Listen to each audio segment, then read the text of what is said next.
Good morning and welcome to NycosRPG. I'm Jonathan Alvin, your host, and today we are going to be looking at all things non-physical in terms of combat. Now, it may be surprising to you, but many different kinds of conflicts can result with as realistic and complete a defeat as a physical conflict.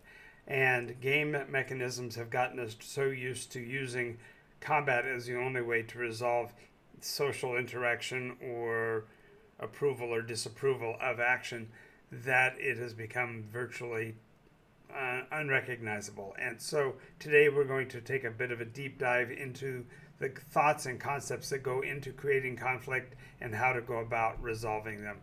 But before that, make sure you go down below and let the algorithm know you're part of the audience. I'm Jonathan, and let's go.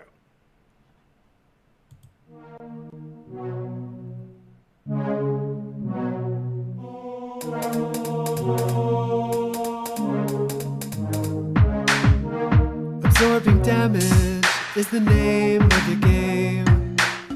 From the claws of monsters or the heat from a ball of flame, or strength in numbers is a roll of the dice.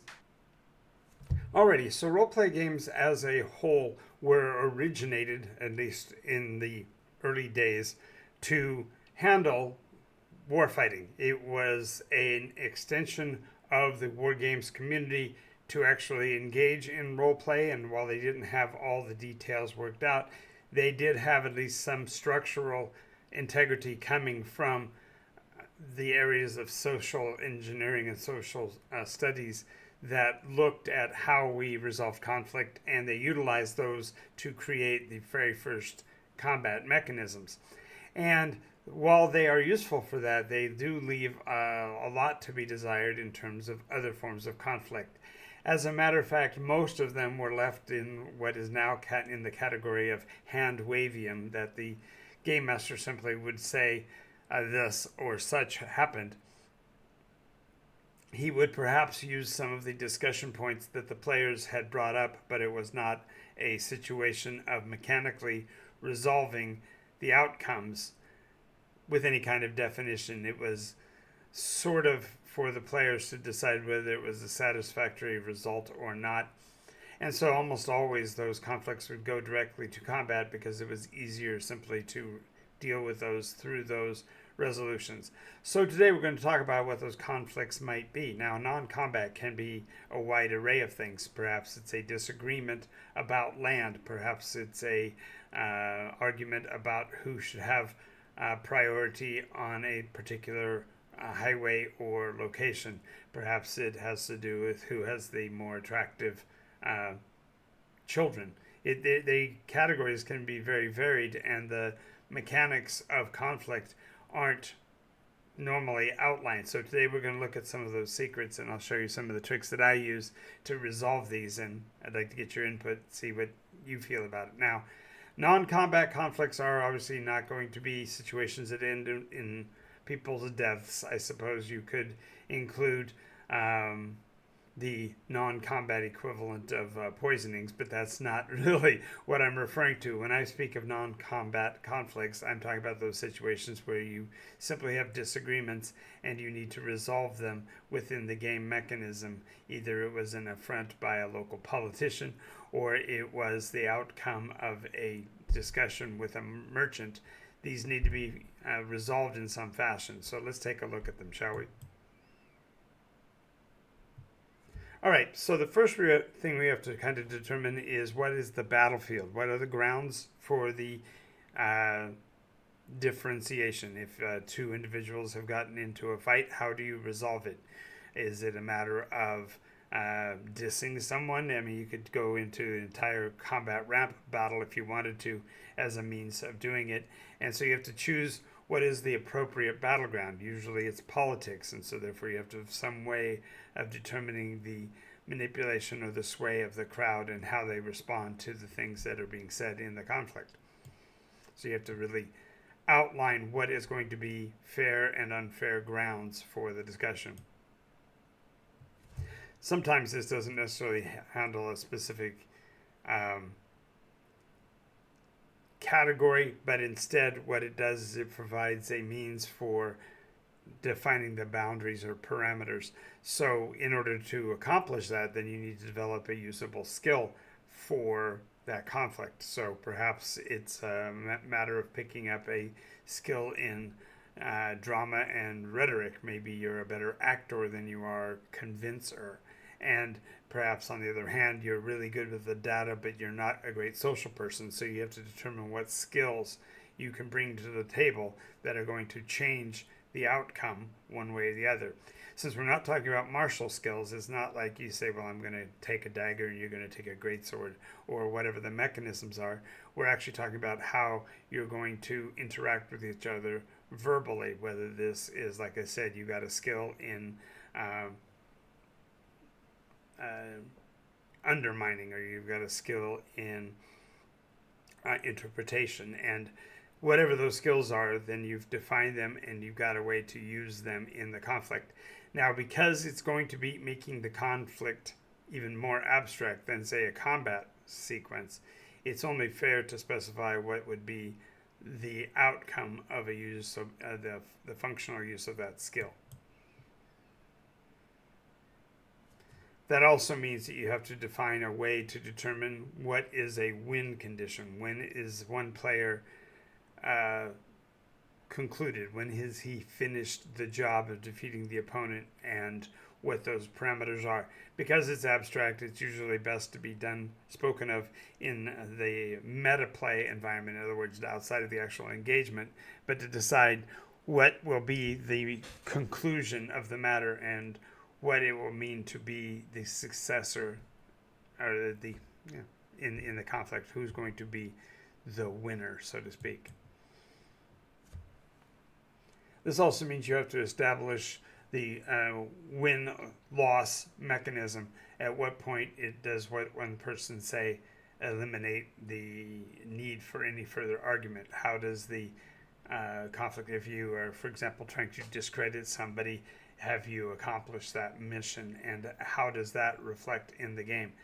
Again, these are all parameter and pre-conflict discussions to set the framework, because the mechanism is going to come along so quickly that it won't be as difficult to resolve as this makes it sound to be.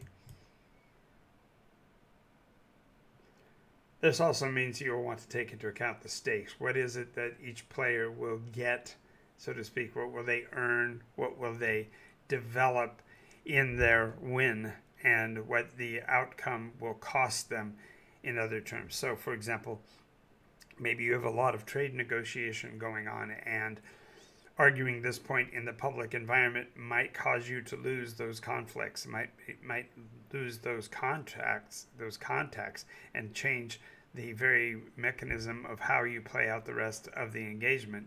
If it was a matter of keeping your honor, or keeping your faith going forward, how does that reflect in terms of how the outcome will flavor the rest of the story?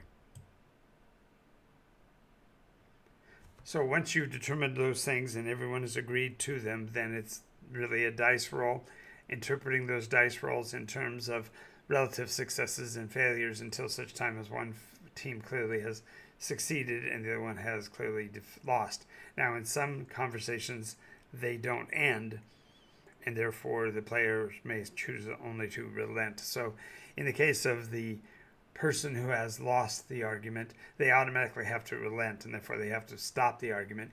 But beyond that, they have to look at what those outcomes are and what it has cost them, and how to reflect that in the game mechanism thereafter.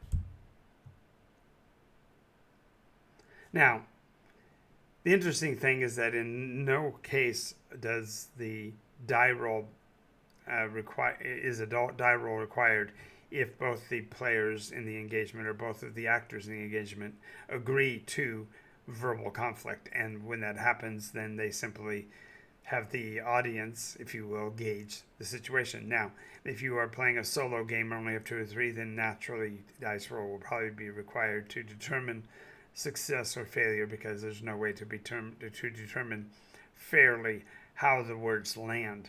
And so while the dice rolls aren't necessarily requirements, they are often very useful for the resolution of these. Generally, it's a conflict, much like combat, where you're rolling against your skill, the opponent is rolling against their skill, and only an abject failure against against a success is actually necessary for a resolution.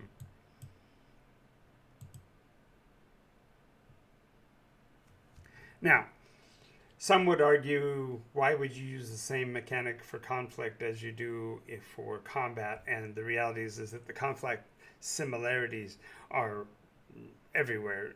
The players are already understanding that if they've been, defeated in a verbal conflict, it's a sick burn and they're going to suffer the consequences.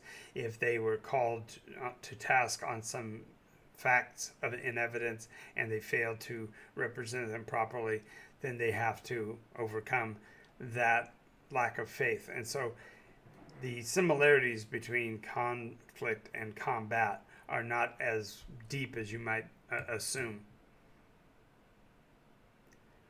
Furthermore, if you're using a die rolling mechanism to determine the outcome of a fight, why wouldn't you also depend on the similar conflict resolution in other types of interactions? So the familiarity then makes for the dice rolls to no longer be a clunky part of the encounter, but then they become the natural extension of the expression of the differences between the sides. It also gives us a chance to even the playing field.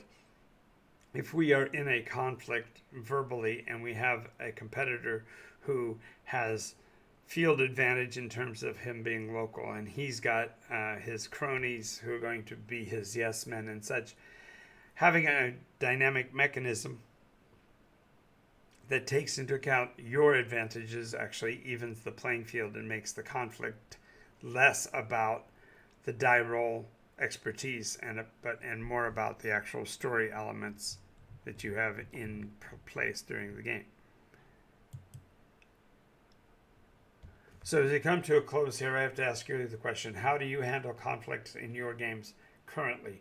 What mechanisms do you use? I've had players who've used a voting mechanism. I've had players that have had secret ballots and a lot of different ways to do it. But the reality is that we're dealing with a conflict here, and so I'd love to hear what you have to say. Until the next time, I want to thank you for being here. I'm Jonathan Albin, so let's play.